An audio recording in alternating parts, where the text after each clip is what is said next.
So everyone and welcome. Let's take a look at the Uncap for Snaa, also known as the amazing Snaa. Looking at her disc set right away, we need to mention something, that she is a defense character. Now usually I don't talk much about defense characters because there just aren't many good defense characters or many defense characters in general. There's usually a lot of attackers, there's Magia type characters, blast type characters, there's support characters, maybe some heal thrown in there, maybe some buffs, maybe some debuffs, but not just straight up defense characters like Snaa is. So we're looking at her discs and having it in mind that she's supposed to be a defense character. Defense characters have a lot of defense, they have a lot of HP probably, they have a low attack, meaning that since she's not supposed to actually deal damage, what is the point of her blast discs? And sadly she has 2 blast discs. If she had 0 blast discs and instead either two more charge discs or 2 more excel discs, it would be way better. Her blasts just aren't going to deal that much damage. On the other side, you can think about, should you have Excel discs on that or should you have charge discs on that? Usually I'm a fan more of Excel discs because in general Magia are just a lot more powerful, especially her Magia does some pretty cool stuff as well. But in general, the thing about charge discs is there's a whole lot of other stuff surrounding charge discs that makes having charge discs on a character like this not that amazing. Still better than blast. I'd still rather have her have more charge discs than blast discs, but still it loses out still heavily against Excel. I would just like it if characters that don't do much themselves at least can contribute to Excel combos, because getting Excel combos off is like really awesome. Excel combos are amazing for your team, while getting charge combos off or just having off charge discs is like, it's like okay, whatever, but can I just get an Excel combo instead? I would like that a lot more. So yeah, disc set sadly isn't that great at all, and probably her biggest weakness, I would say. Like, you could say, oh, it sucks that she has so low attack. We're gonna get to that in a second, but it sucks that she has so low attack. But no, I think that her main weakness is actually a disc set. She should have way more Excel discs than that, and that kind of sucks. But moving on, I'm gonna get to the personal later. Let's just take a look at her stats. So we see, of course, 25,800 HP. That's decent. That's decent. Her attack is god-awful, so you might as well have 0 attack. If you put all of the attack buffing Memoria you can find and put it on Snaa, and then you have something like Ashley, Tard, Cool Homura, or any other type of attacking character, and you just give them just basic Memoria, like my Bible doesn't even give an attack up. My Bible gives a damage up, which is different than an attack up.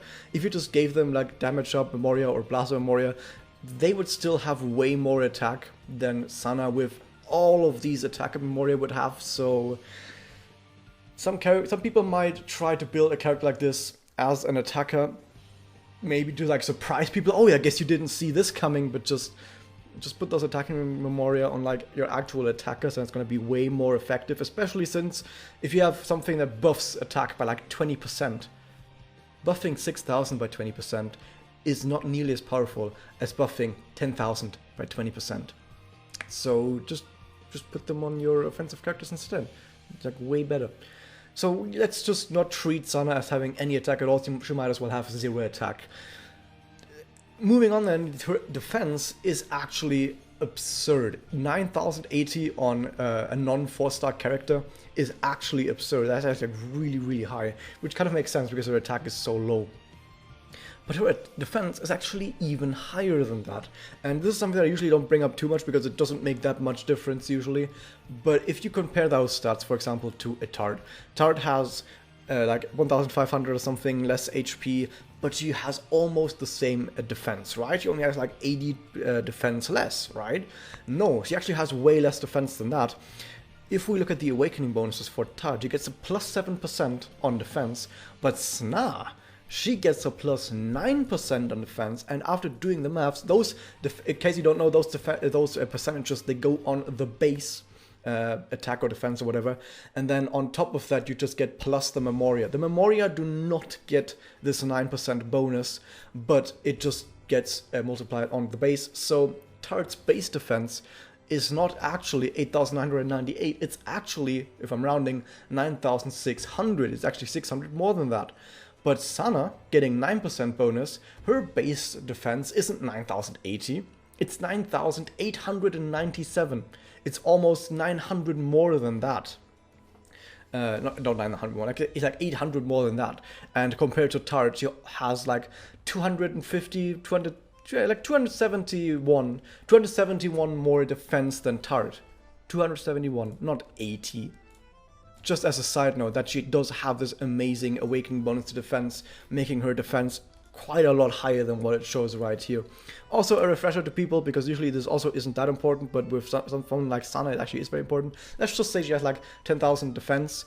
This means that if someone attacks into Snaa, that their attack gets reduced by 3,333, like a third. Gets reduced by 1/3 of their defense. So if Snaa has 10,000 attack, 10,000 defense, let's say she attacks herself. There's a mirror copy Snaa on the other side of the field. She attacks herself, and she has 6,520 attack. Let's say there's no buffs or any other modifiers basically at play, and that 6,520 would just get reduced by 3,333, which is about 1/3 of her defense, and you would end up with somewhere around 3,200 attack, probably a bit more because of awakening bonus. But let's say, so you'd end up with about 3,200 attack or damage, even in this case.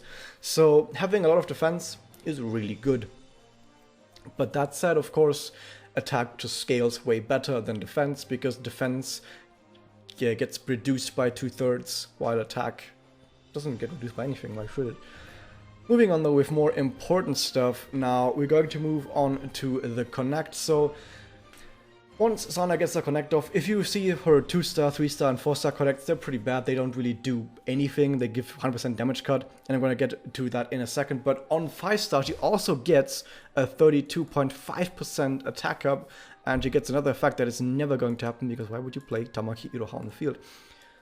So she gets a 32.5% attack up, which is quite alright compared to not getting anything before that, which is decent. It gives a little bit of an offensive boost as well, which makes this pretty nice.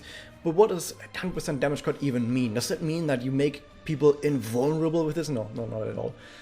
The thing about damage cut is it counts as a negative damage multiplier. What does that actually mean? So there are basically two ways the damage gets increased, either with just increasing the attack value, which is where all your attack buffs come in, and then everything else. So it's literally attack versus everything else. And everything else includes stuff like damage up effects, damage increase effects, blast up effects, Magia up, damage increase against targets inflicted with status ailments. All of those different effects are basically just damage multipliers that get added in additively at the end. And from all of those damage multipliers, it just subtracts damage cut. So for example, let's say someone has 80% blast up, and they attack you with a blast disc, and you have 100% damage cut. All it does is it takes that 80%, does minus 100%, and so you end up with minus 20%. And that's the damage modifier. They just get a minus 20% damage modifier at the end. That's what damage cut does. This means that if an enemy doesn't have any damage buffs, if they don't have blast up, don't have damage up, etc., it actually does give them a minus, well, 95% damage multiplier, because minus 95% is the lowest you can get, which is really, really good. However, as you also might have noticed, if the enemy has like a lot of blast up, like let's say they have the maximum, let's say they have 100% blast up, and then they also have like 20% damage up, and then another 20% damage increase, then getting 100% damage cut won't actually be that effective. It gets a lot less effective the more damage buffs your opponent actually has. But against someone who doesn't have any damage buffs, which is the case in a lot of PvE stages, this is extremely good. As I said, the attacker is also pretty nice. Moving on to her Magia, which is German for torture, prison. You pronounce it as Foltergefängnis. This is just a regular standard AoE Magia that you would expect damage-wise, but because she doesn't have a lot of attack, it's going to do basically no damage.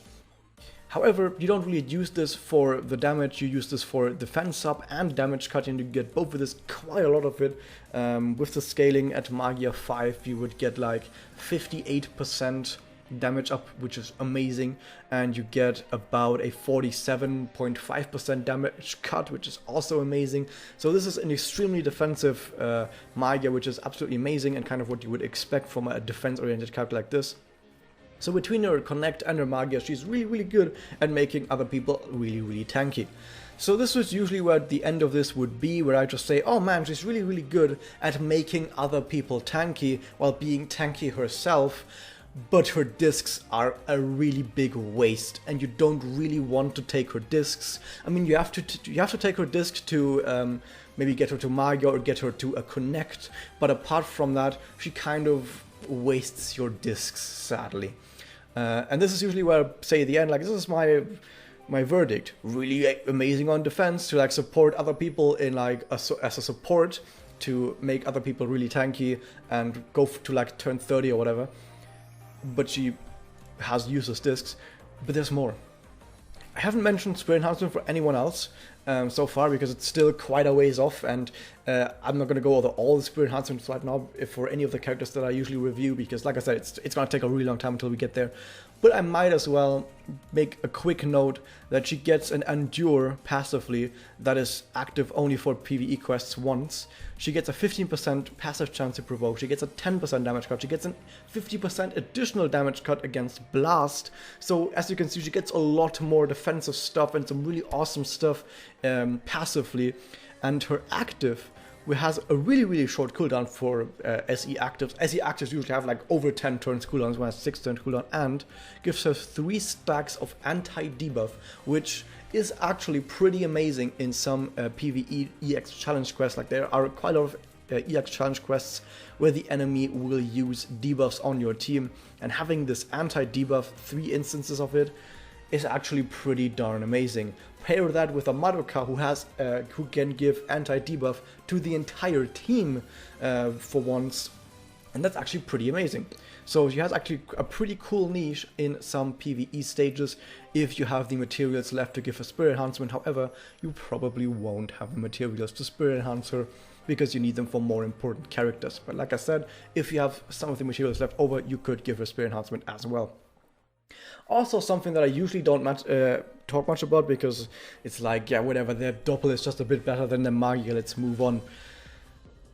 Her Doppel is the most unique and special Doppel in the entire game, and I've actually been lying to you. She doesn't have a Doppel, she has Doppels. Plural.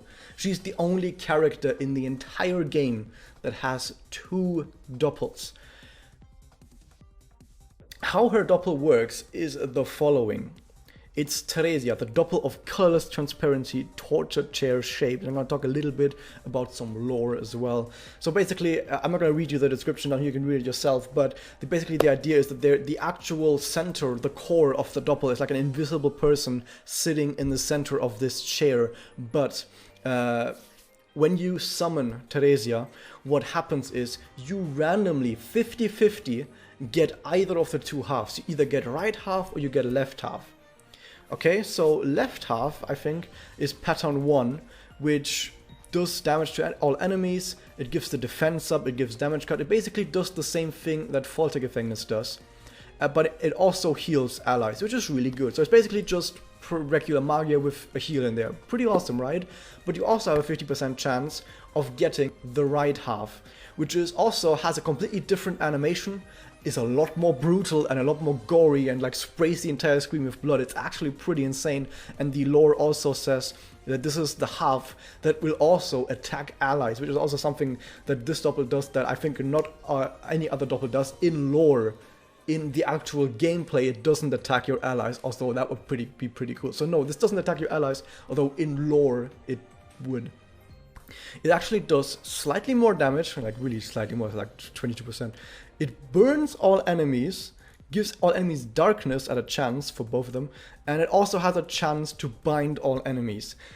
This is pretty darn amazing, and basically plays into the backstory of Snaa. I'm gonna make an entire video on Snaa's lore because she has some of the most awesome stuff that actually never made it into the game. But just as a teaser for that video, I'm just gonna leave you at the end by saying that when Snaa was originally created, I'm like almost 100% certain that she was supposed to have some sort of personality disorder where she has her regular personality that you would see, where she's like really shy and protective and wants to help her friends, and then she has like this second personality that sometimes jumps out and like completely brutalizes and tortures everything it comes across, which is also why her Doppel is like this, because let's not forget her Doppel, a Doppel is basically like a witch, a mirror of someone's soul, like twisted. So her having two different Doppels that come out randomly is pretty darn telling for that theory. Anyway, that's that. Of course, how would you play her? I should probably mention this as well. Of course, in PvP, since she has such high defense, she's not going to get targeted because, as you might know from the Mirrors video, characters with really high defense get targeted last unless the enemy has advantage on element. Like if there's an enemy fire type and you have no other forest type on your team, then yes, Snaa would get targeted because of elemental advantage. But apart from that, high defense characters will get targeted really, really late, which is kind of sad, but makes it kind of a bit balanced. So if you want Snaa to tank in PvP, the best thing that I could tell you is to just not go with a tank and just play with only attackers, like forget about tanks. But if you really wanted to have her tank, you could give her Memoria that give Taunt, like Provoke. You could give her Memoria that give her Guardian. Like I know there's two really big ones that everyone uses, but if you wanted to look for more yourself, you can go into skills, status effects, scroll down, look all the way down here until you find something like Provoke or Guard, and then you check out these pages. You scroll down to the Memoria and you can just look at all of these Memoria that give these effects. And we also see Back Ali Friend, which is actually her personal that I haven't talked about yet. Her personal gives herself as an active once 100% Guardian, which is really awesome, but it has a really long cooldown, and I think it's a turn 4 active on in PvP, which is not gonna work out. So don't use this for PvP, don't use active like that in PvP, they just take too long to be active, and by then, all the people that you could Guardian are dead. Comes a bit late, just like this cat is dead, because the writers really hate Snaa. Anyway, but yeah, the most important ones, as you might expect, is of course the other Meteor Memoria, because somehow all the Meteor Memorias are broken. This one is really good, also gives defense up. It's like the best Memoria for a tank to have in PvP, because they will randomly Guardian and they also gain defense up. And for Provoke, of course, you also have this, which gives a chance to provoke for 35% on maximum break. So this is also really, really good. You probably stick both of those on your Snaa. You might not stick them on there for PvE, although they're also really, really strong picks for PvE as well. It's just that in PvE you might have a lot more stuff that you can potentially do if you want to, like excel up or whatever, or maybe you do actually want to put some attack up on there. You can go completely wild, but these are also really, really good picks for PvE as well. It's just that in PvP you kind of have to go for these, or your Snaa is not. It's just gonna stand there and watch all of her friends die because the writers hate Snaa. But yeah, that's basically what you would do. She basically just a stick that stands around and hopes she gets attacked, and is really good at shrugging off attacks. If she does get some discs, it feels sad, but at least you can use her Connect to get some really good damage cut, and that's about it. Overall, I give her a Writers Hate Snaa out of 5. Hope you guys enjoyed this, and I'll see you guys next time. Hit the subscribe button.